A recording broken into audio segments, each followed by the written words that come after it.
Hello, this is Earl Netwall, the Micro Business Specialist, and in this module we're going to talk about email marketing secrets, or how to milk your opt-in list for maximum profits.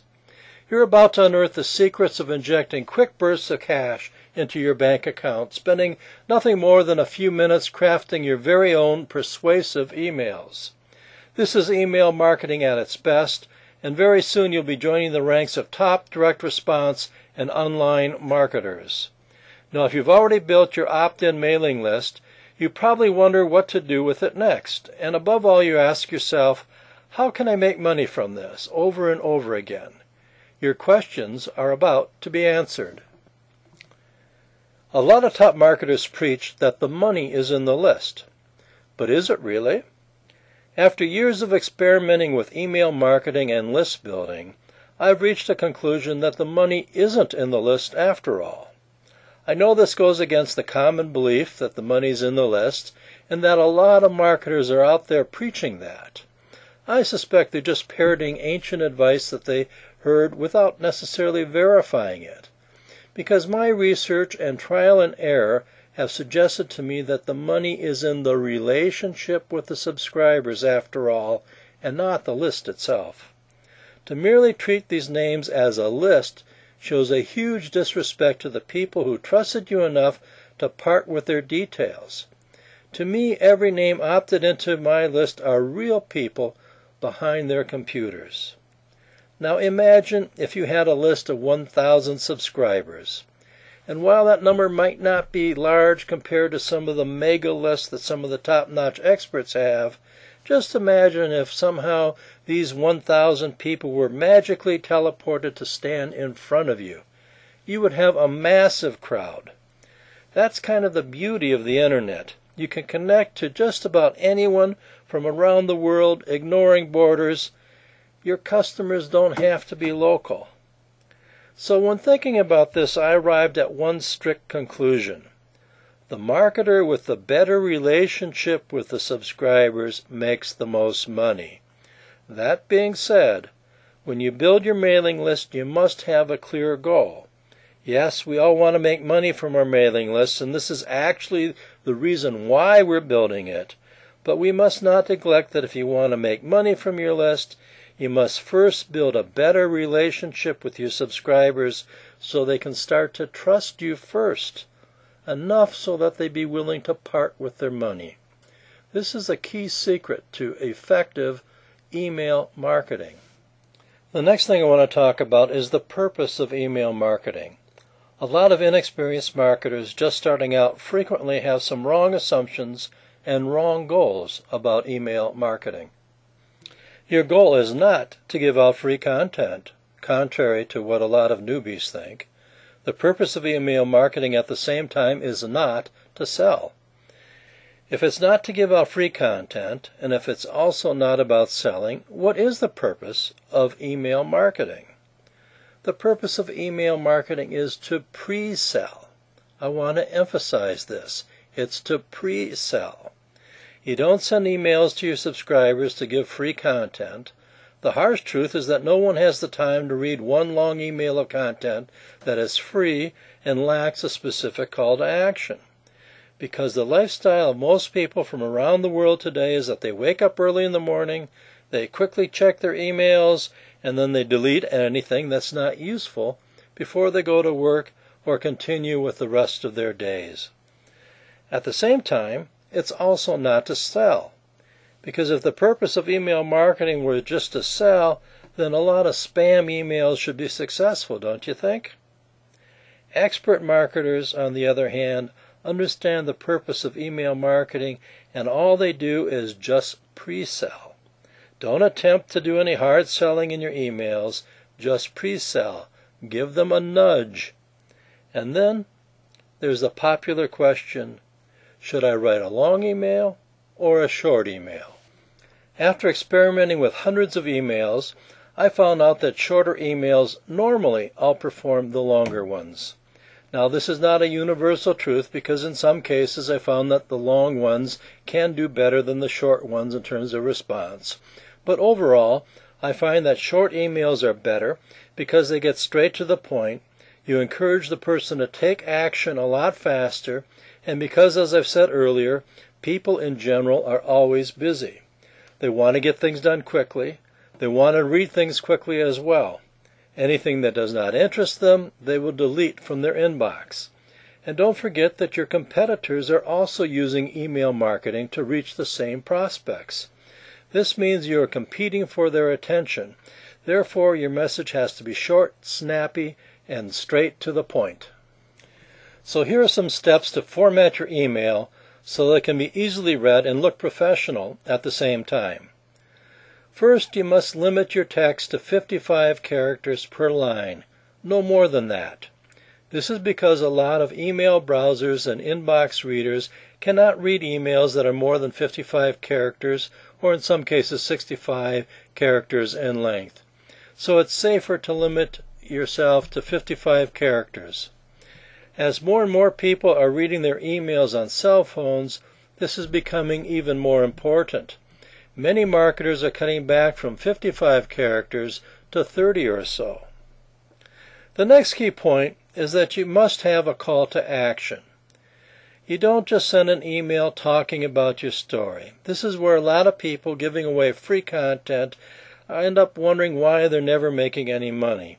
You don't just give away content unless you have a call to action. You must have your subscriber do something with each and every email. You want to train them to take action. You want your prospect to be clicking on a link, being it to take a survey, to reply to your email, or any other type of use. It's up to you. But normally the call to action would be clicking on a link so that you can send them to a sales letter and let the sales letter do the rest of the selling. This is why pre-selling in your email is so very important. The next thing I want to talk about is the PS. You want to have a PS in your email.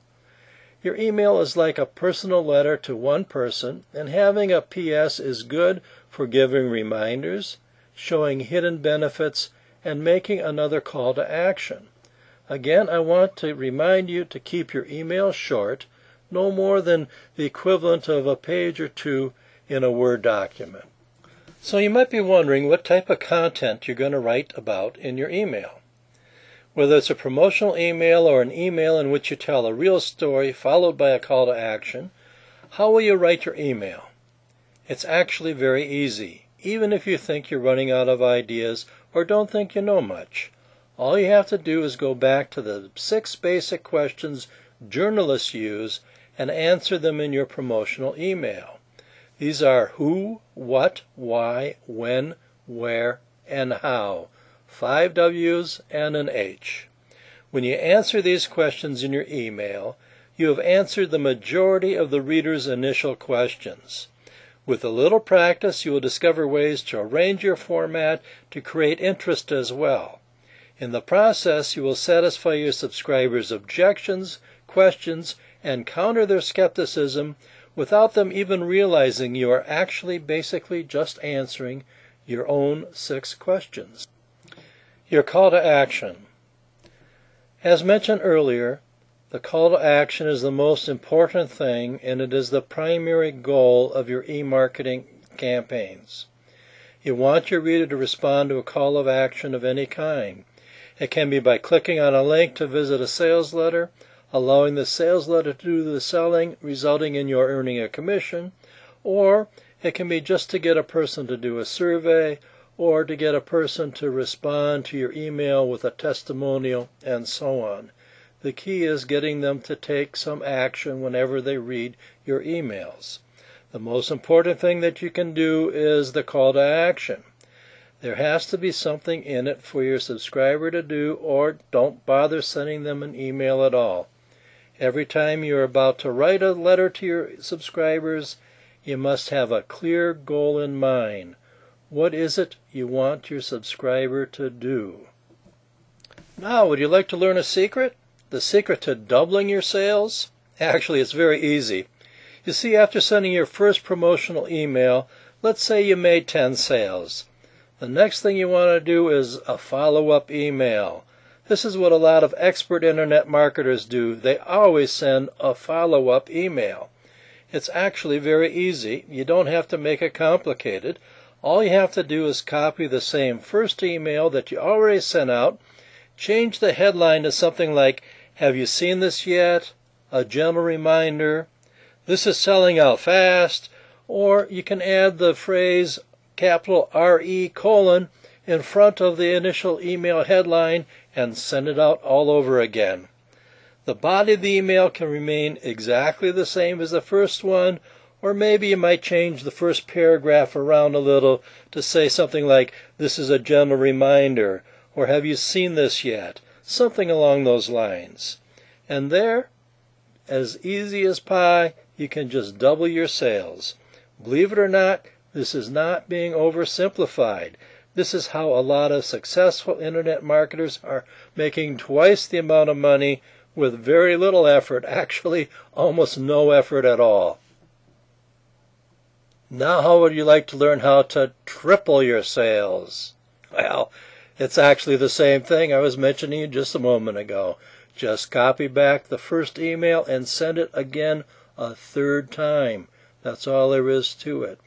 The repetition of your emails is a powerful way of doing two things: reinforcing the message, and secondly, you will hit new people with each email that may have skipped over your emails or deleted them when they first saw it the first time you mailed. By the repetition, you will get significantly more sales. So don't forget this very simple but very powerful secret. Now, here are 4 types of follow-up emails you can send out besides your promotional email. You can send a reminder email and ask if the subscriber has seen it yet, because some subscribers may have genuinely missed your first email. They could be busy, or they could have been away for the weekend, or for whatever reason, they probably didn't see your first email. So it's good to send them a reminder, and they will appreciate it. Second type is a frequently asked questions email, where you can answer popular questions and counter any known objections that people have expressed. The third is an unmentioned benefits email that discusses things that were not covered in the previous email at all. Or maybe, because your first email was getting too long, you save some material for a second email. Or you might target a specific, different sub-niche altogether, or a different group of customers. And finally, the fourth type of follow-up email is the last call email. This creates an urgency or scarcity factor, especially if your offer is genuinely running out of time or running out of copies. These 4 types of follow-up emails are your ammunition for doubling and tripling your results. Use them well. This concludes the email marketing module. I hope you found it worthwhile.